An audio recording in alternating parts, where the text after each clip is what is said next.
George. Now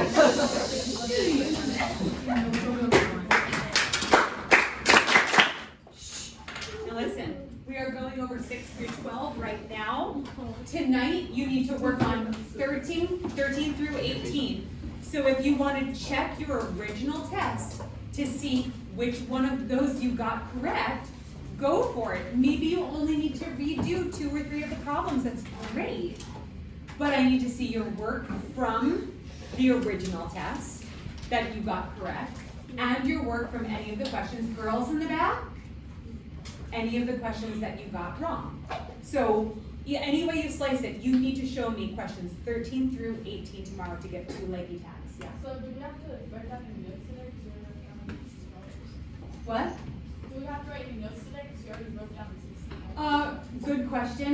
I would say use your best judgment on that.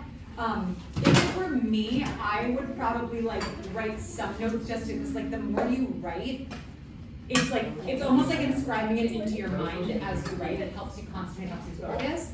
But I know like you don't have to be like, wait, what did you get? Can you move it? You know what I mean? Like whatever is helping you focus. But I understand if you use my notes and you already have everything pretty much written down, I'm okay with you like focusing on just paying attention.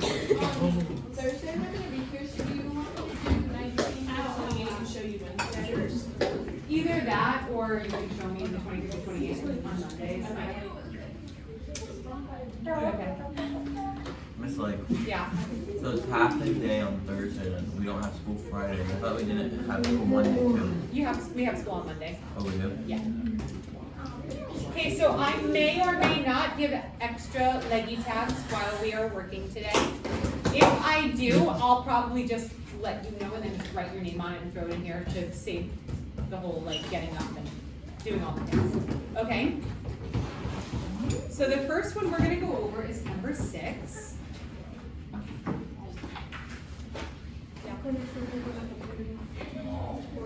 You don't need your computer right now. I'm sure it'll be there when you're.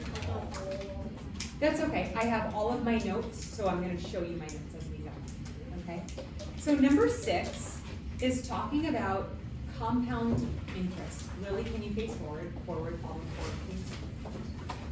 It's talking about compound interest. The way we know that is it uses the words interest compounded. It says Leslie invests in a bank account that earns interest compounded quarterly. All really important information. We know we're talking about compound interest. How many times does it compound a year? Quarterly. 4. We said 4. Good job, Johnson. Wow.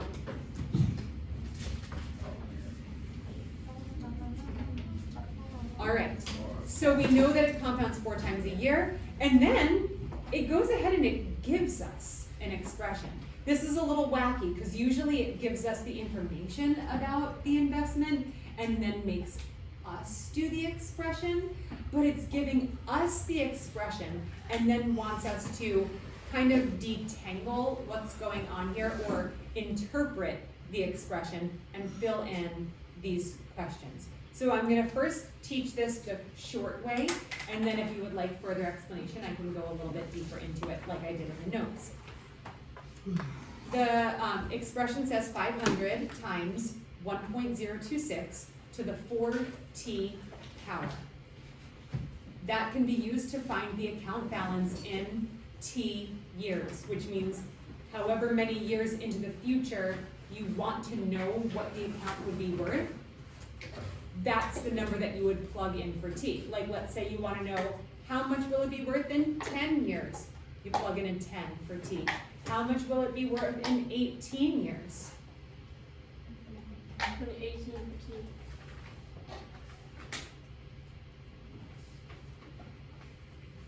I can't believe that I have to stop my EOC prep to tell you to put that away. You should know that, right?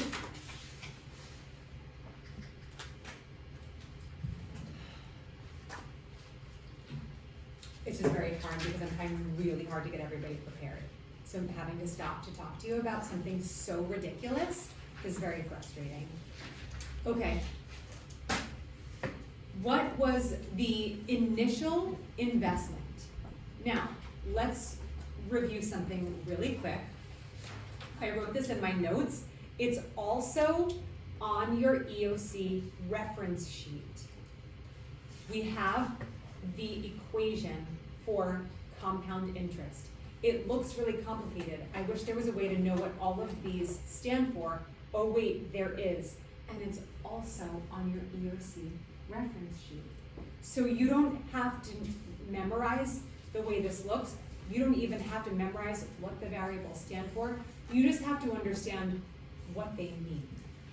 And that's the easy part.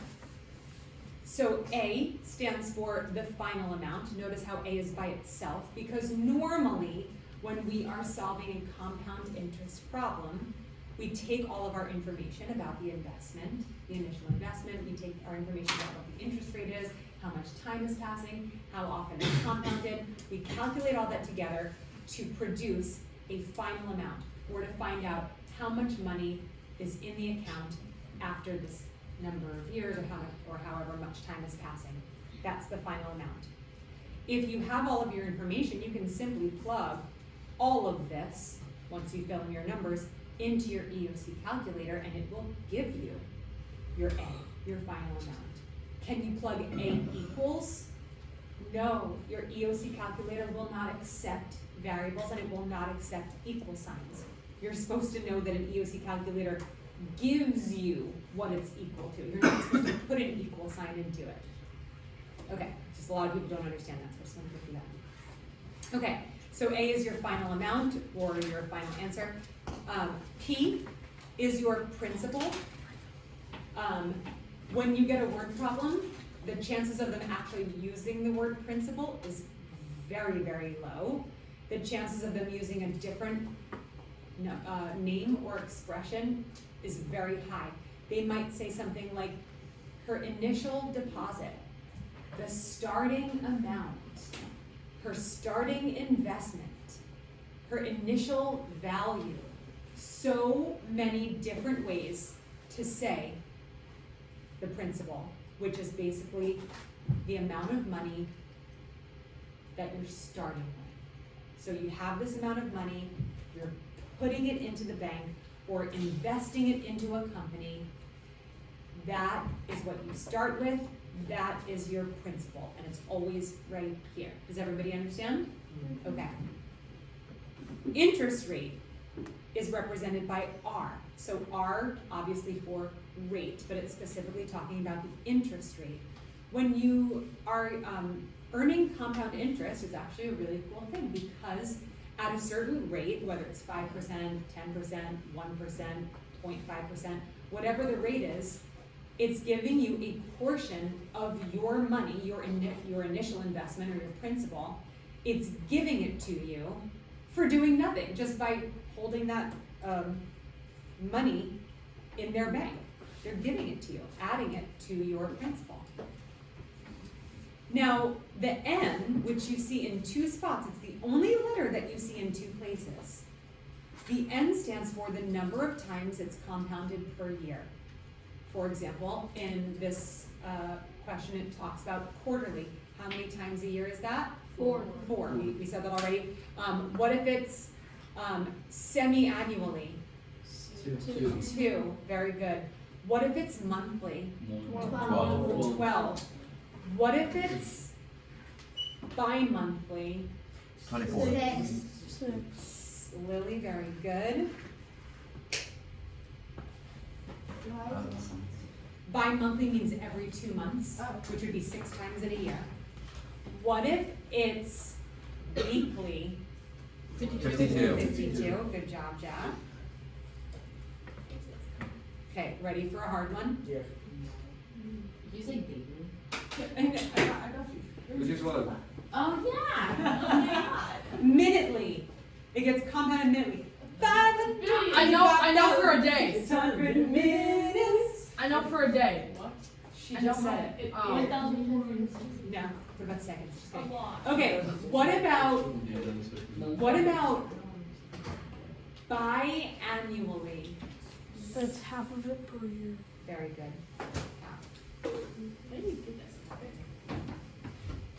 You're right, I got that one. All right, Cause it would be a fraction of it, because if we're talking about how many times it's compounded per year, and it's not compounded in a year, but it's compounded every 2 years, you would cut that in half. Crazy, right? I don't think they'll ask you that, but just in case. Hopefully not. Somebody before was like, and if it's compounded every 5 years, it'd be 1/5, and I was like, yeah, that's true. But that won't happen. Unless. Water bottle? Oh. That's probably Aiden.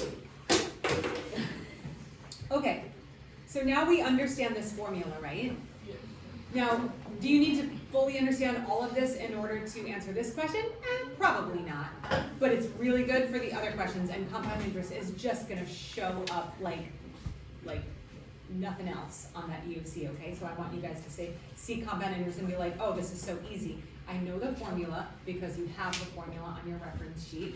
I know how to plug things into my EOC calculator. I know what these stand for. Just plug them in and go. Now, let's talk about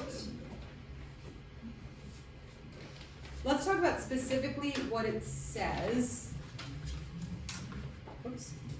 For part B, we just talked about part A, right? Okay, so it says, what is the quarterly interest rate the account earns? Now, when I saw this question, I thought it looked a little strange, and I thought it was strange that it has the 4 for the 4 times a year up here, but it doesn't have the 4 in the denominator here. Does anybody know why? If the formula is supposed to have the number of times compounded per year here and the number of times compounded per year here, can anybody explain in their own words why, the answer is kind of written down here, why this isn't over 4? Yes. Because they already added the 1 to the. It has nothing to do with the 1. Yes. They already divided by 4. Yes, very good. Because they're specifying that it's a quarterly interest rate, that means this number was already divided by 4 to get it. They did that part before writing it here for you. It's a little tricky because normally you have to write it over that number, but since they wrote it for you, they decided to divide it by 4 before writing this, and then specified that it's a quarterly interest rate. So they've already divided it by 4. So Angelina, you got that one, good Do job. they have that on the EOC? Definitely. I mean, the thing is, like, I'm not saying it will look just like that on your EOC. The EOC will give you like a twist. It will take what I taught you and twist it into weirdness. That's why we're trying to do all these like weird questions, because not all the EOC questions on there, but like the hardest questions are gonna twist things. And you're gonna have to be like, oh, I know how to solve this, but you're twisting it, so now I'm gonna follow this twist and I'm gonna figure it out, okay? So, let's talk about what Bo said though. He pointed out that there's a 1 here, and I just wanna really quickly ask, out of all of these symbols, I guess you would say, out of all of these parts of this formula, there's only 1 that's not a variable, it's a number. Why is this a number, not a variable? What does this number represent? I'll let Bo see what The total. The total what? Like the total, like percent, like 100%. It does represent 100%. Very good. I'll give you that. I have a part 2 of that question then. What 100% is it representing? It's representing 100% of what, Carmine? Of like the money like that's being put into it, right? Yes, it's representing 1 whole thing of the principal value. It's accounting that into that factor. Very good. You guys are just okay. So back to this situation. This one takes the longest, and then everything else will be easier. Okay. It says, what is the quarterly interest rate? It makes it actually simple because it's like, okay, well, if it's already given to us as a quarterly interest rate, not a regular interest rate, not a yearly interest rate that has to be divided, it's already given the quarterly interest rate. That means we have to separate this 0.026 from the 1, right? Because the 1 is not part of the rate. The 1 is representing the principal. So the 0.026 is representing the rate, but it's representing it in a different form. What form is it representing it in? Decimal form. Good job. But it wants it in what? Nope. Percent. Good job, Brianna.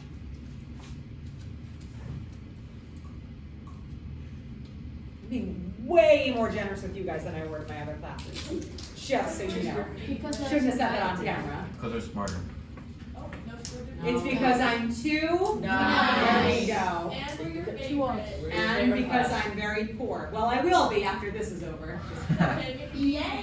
it's worth it. It's worth it, okay? I'm loving it.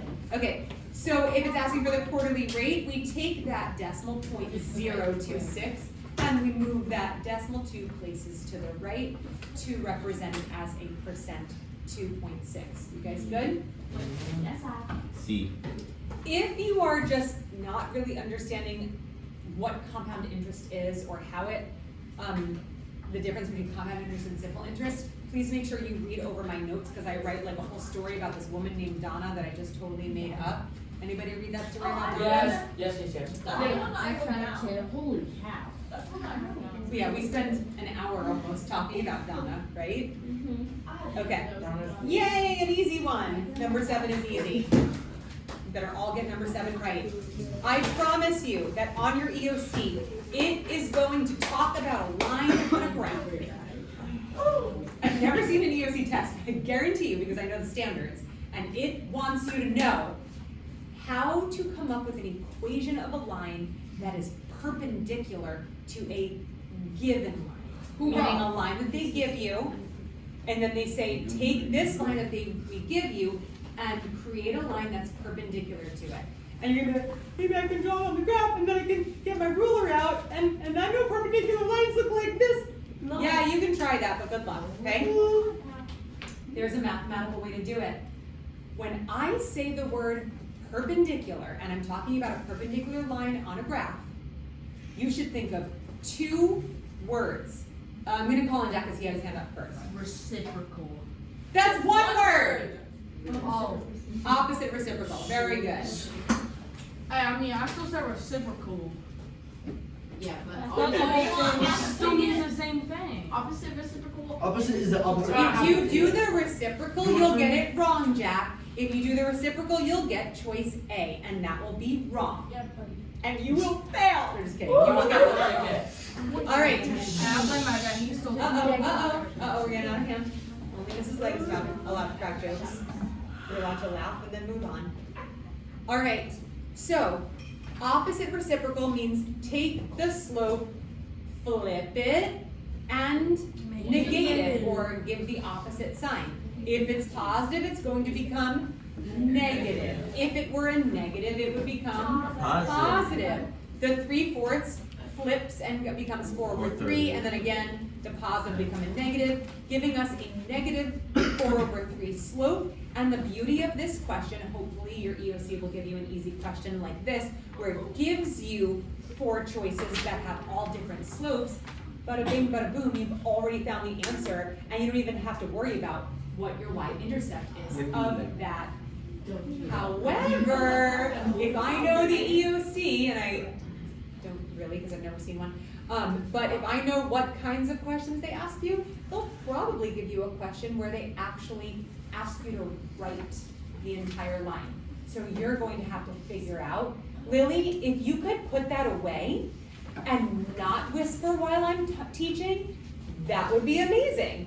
Sound good? Okay, good. That goes for everybody too, because I don't want to have to keep saying it. All right, so the EOC is probably going to give you a line and say, what's an equation of the line that's perpendicular to this that goes through this point? Now, you might have to write the whole line without multiple choice, so let's know how to do that. This is the original line. Once you get your opposite reciprocal, you can plug that in to the slope of that new line. But that doesn't give you the whole line, it only gives you the slope. And we know that every line or linear equation has a y and an x right next to the slope, and it also has a y-intercept. Your y-intercept of that perpendicular line is different than the other line. It's going to intercept the y-axis in a different spot. How do we figure out how to find that spot? It's C. Yes, By plugging in the 2 points. 2 points? I don't know, the 2 points. The two numbers, very good. By plugging in this point, or the two coordinates, your x coordinate and your y coordinate, Natalie, very good. You're gonna little leggy tag. All right, so you can take the point that it gives you, see? It says in the question, it passes through this point. If the line passes through that point, that means -12 and 6 is a point on that line. So plug that in for x and plug that in for y. Then, once you do that, plug in -12. I put it over 1 since it has to be multiplied times the slope, which is a fraction. Plug your 6 in for your y, and you will have to solve algebraically for your y-intercept, for b. We call the y-intercept b, remember? Y equals mx plus b. All right, when you solve algebraically, you multiply these fractions, you can cancel, and you get 16. 6 equals 16 plus b. Subtract 16 from both sides, you get -10 equals b.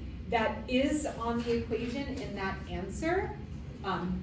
But if it wants you to fill it in, you need to know how to use the given point and the opposite reciprocal to solve for the entire equation. So once you get your opposite reciprocal and you get your -10 for your b, then you have your line, y equals -4/3x minus 10. Yeah. Why do we have to do it at the beginning? You said that you just. You don't have to do it for this problem because the multiple choice answers that it gives you, you're able to figure out what is the answer just based on the slope. But the EOC might give you a question about perpendicular. This is just a practice test. It's not like, hey, this is the question that's gonna be on the EOC. This is like, the EOC is going to ask you about perpendicular lines, but the EOC has a lot of fill-in, and it might give you a question where it asks you to write the entire equation for the perpendicular line, and it might not give you the answer choices. So you'll have to get the slope on your own by doing opposite reciprocal, and then plug in these values for x and y. Excuse me.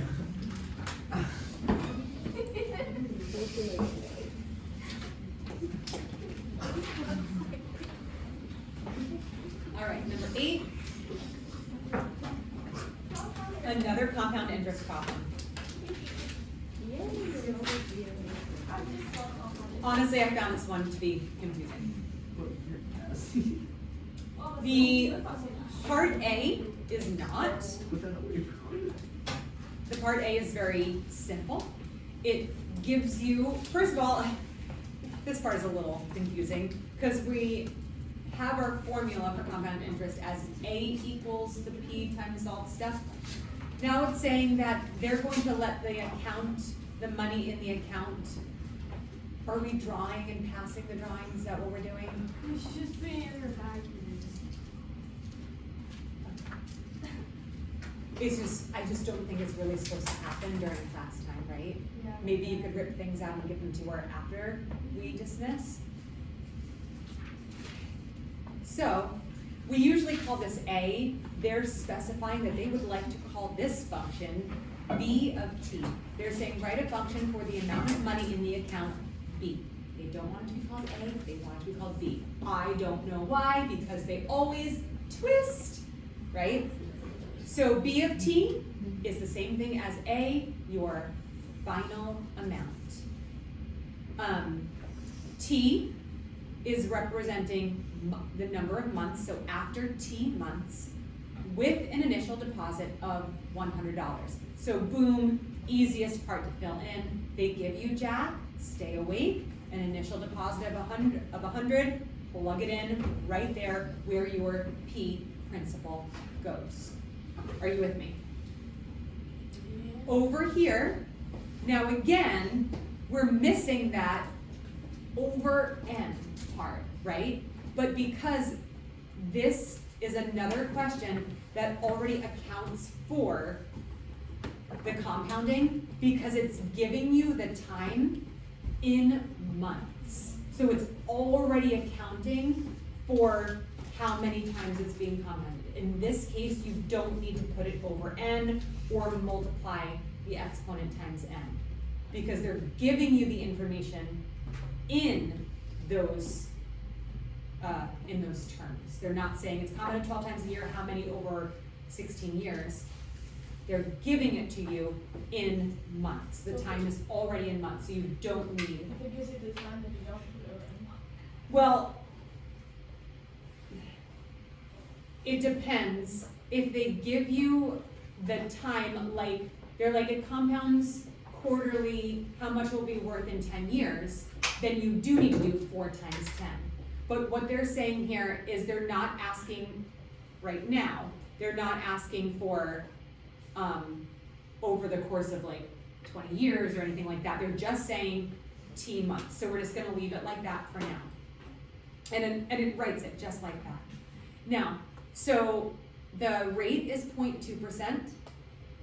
In order to fill this in, remember that we need the 1 and the 0.2%, which we would move over the decimal 2 places to the left and get 0.002. So this, what we would call factor, you might call it a growth factor. This growth factor is the rate and the whole thing. So we have 1 plus or 1 and 0.002. That's how we get what we would call the growth factor. Okay, does everybody understand that? Okay, now this is where the question gets a little weird. It says by what factor? Again, it's talking about the growth factor. So they're saying, what would be the number here if the account increases every month? And it's kind of like, didn't it just tell us what it would be like every month? Yes, it did. And that's why this first answer is the exact same as that, which is tricky, because you're gonna think, the EOC would never ask me to put the same answer twice, right? I don't know, maybe it will. So it's basically asking the same question again. But then it says, what about every year? Well, if T has to represent the months, the T would be 12. And to calculate this factor, it would be this to the 12th power. So all you need to do is punch that into your calculator. 1.002, the original growth rate, to the 12th power. You can do that in your handheld, you can do that in your EOC. I would prefer EOC calculator. And that gives you this growth factor. So this would be the number, the factor, that's multiplied times the principal, which is 100. So this is the answer for that. Then it says, what about every 5 years? Well, how many months are there in 5 years? 60. So you would take your original monthly growth factor, multiply it raise it to the 60th power, and that will give you the growth factor that would have to be multiplied times the initial deposit or the initial value. Jack, do you need to stand? Okay, that's the second time I've woken you up. Please don't fall asleep again, okay? Alrighty. Everybody understand that?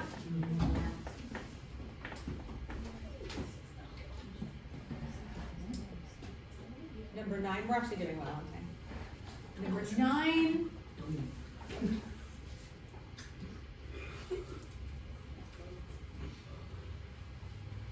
Number 9 is pretty simple, but if you're anything like me and you have to read through all of these choices, they all kind of start to not make any sense, because it's like, it says which statement explains why this is this. Do you have to go to the bathroom? No. Oh, you want help? Yeah. Okay. So basically, what I did for this Uh-huh. question, because like, and any of them could be right at like first glance. So what I did basically was like I just narrowed it down. I like did the equation within the answer, and I was like, if that doesn't make sense or it doesn't equal whatever. Mhm.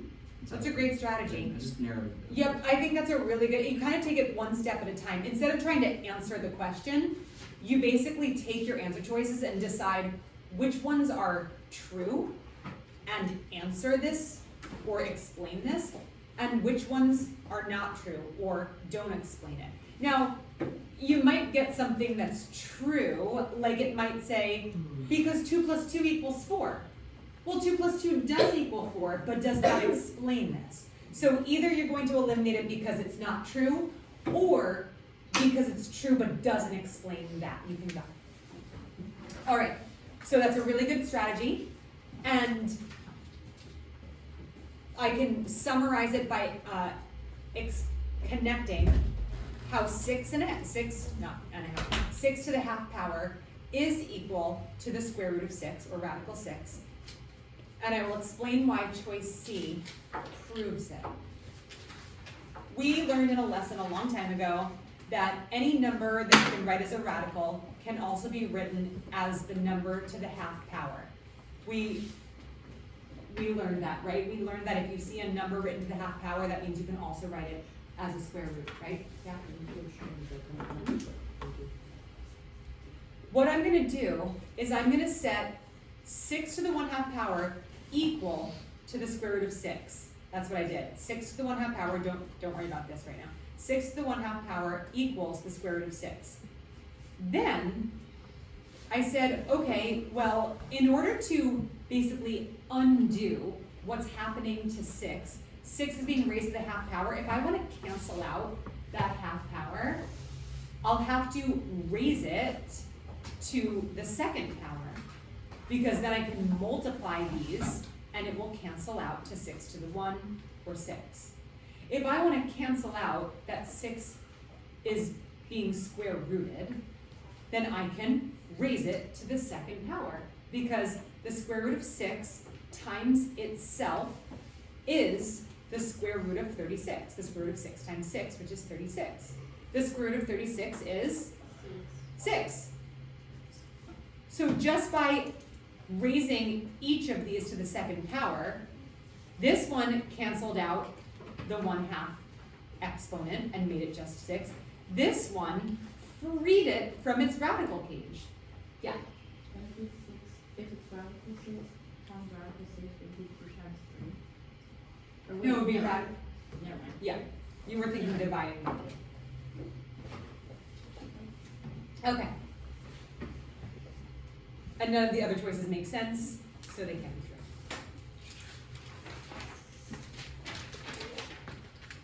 Number 10. This one's a little funky. At first, it's just like, oh, okay, I'll just solve for x. I'll distribute. That's a good place to start, right? Anytime you see those parentheses, you see a number on the outside or even a variable on the outside, you can distribute and start working through. Once I distribute, I end up with this. And then I go, okay, well, let me see if I can bring some of my terms over to the other side and combine them maybe. Bring this term over here and combine it. Can I combine any like terms? And then I say 4x, ax, 2bx, and 6. 4 unlike terms. They cannot be combined. They cannot join each other's teams and be combined. So it's a little bit, we're kind of like a stuffed duck right now. So from this point on, it looks like we can't solve for x.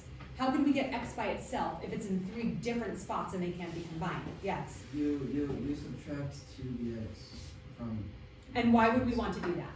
so that you can like get the 6 by itself, And why would we want the 6 by itself? because it doesn't have Right, but what's the benefit of getting all of the terms that have x on one team? because they're related. And you can like What can I do after that? divide By what? x. Yes, very good. Somebody was reading my notes. I did it. Uriah, what were you gonna say? I was gonna, no. Okay. Jacob, good job reading my notes. With my son. Enjoy a leggy tag. Okay. So, once we get to this point, Jacob said, subtract 2bx. Well, that is not gonna actually simplify anything over here. It's going to cause just a shift from over here to over here. So now I have 4x plus ax minus 2bx equals 6. I can't combine any of those terms. So it still is 4 terms that we can't do anything with. Thanks, wake up. But I can factor out my x. Because if each term has an x in it, I can divide each of these terms by x, and the x's go bye-bye in the terms, and then it's by itself as a factor. It's not by itself on one side of the equation yet, but it's by itself as a factor, and then there are no more x's involved in these terms. So at least I'm starting to get x by itself, right? So if I divide each of these by x, and I put x as a factor, one might call it the greatest common factor, then I have x being multiplied by this. And you might say, should you distribute? No, because then we're going to end up with this, and that's moving backwards, not forwards. If x is being multiplied by this, and we want x to be alone, divide it. Is that you? Yeah, girl. Or were you just reading? Or were you actually getting it? I was going to give you a tag either way. Good job. So you divide by this expression. That cancels this whole thing out and leaves x by itself. On the other side, you have to do the exact same thing. No more bathroom trips. 6 divided by 4 plus a minus 2b. What's that? It's 6 divided by 4 plus a minus 2b. That's your answer. What? Oh, really? Yes! It's one of the answer choices. I really thought you could simplify that. 2 more questions. If anybody moves, they stay an extra 5 minutes with no pass. And you have to listen to me sing despite all my rage. I'm still in my radical cage. Don't laugh, don't say anything. I promise I will sing it for you for 5 minutes. Over and over if you start packing up before I dismiss you. Number 11 is another tricky one. These kind mess with my head. Because I'm like, I don't want to read all the answer choices. It's going to confuse me, and I'm going to think all of them are right and all of them are wrong at the same time, and then I'm going to start crying in my EOC papers. Wait, Let me talk, because I have 4 minutes now. The answer choices show the steps Jane took to solve the following literal equation. That just means that there are letters involved. In which step did Jane make a mistake? Oh, so now we have to be investigators, and I have to look and see how she went from this to this. She doesn't show any of her steps. Mistake number 1, I should write in choice E, that's a mistake. She didn't show any of her work. But then it tells us what she did. It says she used the distributive property. Is it okay that she used the distributive property? yes. Yeah, of course it is. That's a really good way to start. So she used the distributive property and got this. Great job, Jane. Choice B says that she added y to both sides. Well, we had a negative y here, and we also had a y term on the other side. So if she adds 4y to this side, she can cancel this out and add it over here, combine those terms. Great job, Jane, you little genius. Oh no, Janie. What did she do? It says then she subtracted 7 from each side. Okay, so she has a negative 7. And then subtracted 7. But how do you do that? Great job getting negative 14, Jamie. That didn't. Honey, can I call you back in 1 minute, or is it an emergency? Is it an emergency, or can I? Okay, she hung up on me. Probably not an emergency. You stay here. You thought you were leaving? No, unless she's on fire. You're staying here. Or was it your daughter's? Yeah, she's homesick. Be quiet. Jane, oh no, we already solved it. Okay, good. Okay, so that was the mistake. 12 is the easiest problem that could possibly be on the EOC. If you get it wrong, I will literally cry for the rest of my life She'll hunt me because of down. how you didn't learn anything in my class. It says to graph an equation of a line. Oh my goodness, it gives you the line in slope-intercept form. It's not even all complicated. Slope, intercept, form. And get this one right on your EOC, okay? You're gonna have to get it right on your EOC. I'm gonna try, I'm gonna make you try forever. You guys wanna stay? You wanna stay? No. Despite all my rage, I am still.